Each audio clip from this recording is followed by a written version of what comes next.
چاہتا ہوں, مگر کوئی راستہ نظر نہیں آتا ہے کہ جہاں سے مجھے پانی دستیاب ہو جائے. اللہ رب العزت سے ہاتھ اٹھا کر کے دعا کرتے ہیں, دیکھتے ہیں کہ اس گھر کے اوپر ایک جو ہے ابر آتا ہے, ایک ٹکڑا آتا ہے ابر کا, اور اس گھر کے اندر آنے کے بعد وہ ابر اپنے انداز سے اور اپنے طریقے سے اور اللہ کی قدرت سے اس کمرے کے اندر وہ ابر کا ٹکڑا چلا جاتا ہے, اور ان صحابی رسول کے اوپر صرف وہ ٹکڑا پانی برساتا ہے. وہ صحابی رسول پاکی حاصل کر لیتے ہیں. اللہ کے بندو, اندازہ لگاؤ کس طرح اللہ رب العزت نے اپنے اس بندے کی مدد کی ہے کہ نہانے کے لیے کمرے کے اندر پانی کو برسایا ہے. صحابہ کرام کے کھیتوں کے اندر پانی برستا تھا اور دوسرے کے کھیت میں پانی نہیں برستا تھا. اس طرح اللہ رب العزت نے صحابہ کی ایک ایک بات کے اوپر عمل کر کے دکھایا ہے. جو صحابی چاہتے تھے اللہ اسی کو اسی وقت فوراً کر دیا کرتے تھے. میرے عزیز ساتھیوں, ایسا یقین بنایا تھا, ایسی محنت کری تھی,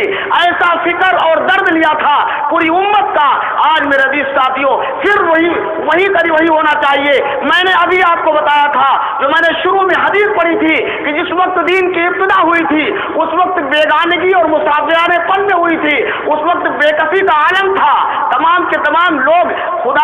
تمام خداؤں کو ماننے والے تھے, معبودان باطلہ کو مان رہے تھے, ایک خدا پر کس کا یقین نہیں تھا, عقائد بالکل بگڑے ہوئے تھے, بڑی پریشانی کا عالم تھا. اس وقت اللہ کے نبی نے جو ہے اعلاء کلمت اللہ کا اعلان کیا تھا. اس وقت فرمایا تھا قولوا لا الہ الا اللہ, لوگوں لا الہ الا اللہ پڑھ لو تم کامیاب ہو جاؤ گے. میرے عزیز ساتھیوں, بیچ میں تو بہت سی چیزیں ایسی آئی ہیں اور بہت سے حالات آئے ہیں کہ صحابہ کرام کے اندر بال و دولت بھی آیا ہے, صحابہ کرام نے فتوحات بھی حاصل کی ہے اور تمام کے تمام بڑے بڑے شہروں کو فتح کیا ہے, بڑے بڑے ملکوں کو فتح کیا ہے, اور ان کے جو ہے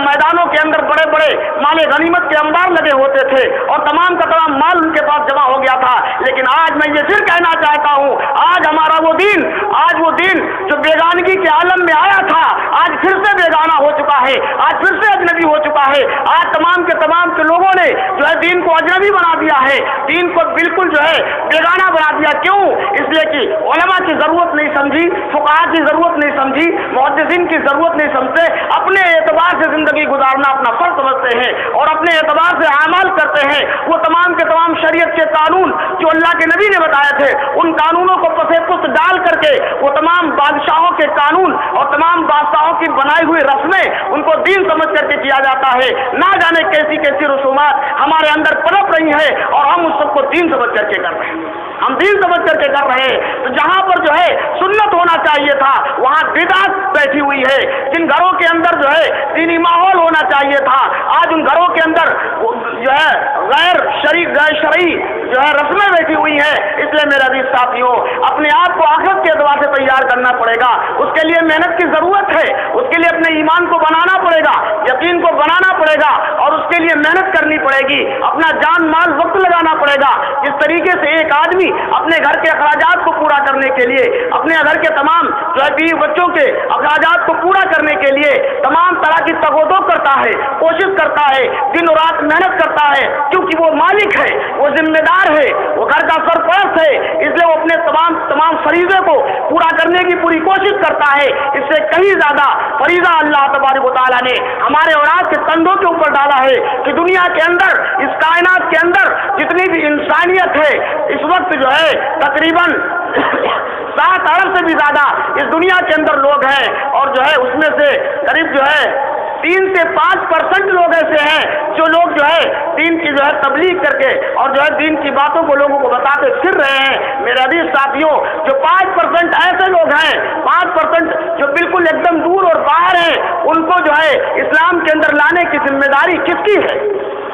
وہ اگر بے دینی کی حالت میں چلے گئے تو کل قیامت کے دن کیا ہم سے سوال نہیں کیا جائے گا؟ کیا ہم سے پوچھا نہیں جائے گا؟ اللہ کے نبی صلی اللہ علیہ وسلم کا دین کسی ایک خطے کے لیے نہیں آیا ہے, کسی ایک ملک کے لیے نہیں ہے, کسی ایک شہر کے لیے نہیں ہے, بلکہ پوری کائنات کے لیے اللہ رب العزت نے اپنے نبی کو نبی بنا کر کے بھیجا تھا. پوری کائنات کے لیے قرآن کو بھیجا تھا. سب کے اوپر وہی قانون لاگو ہوگا. تمام کے تمام لوگوں کو جو ہے اسلام کی دعوت دی جائے. اللہ کے نبی نے فرمایا میرا لایا ہوا کلمہ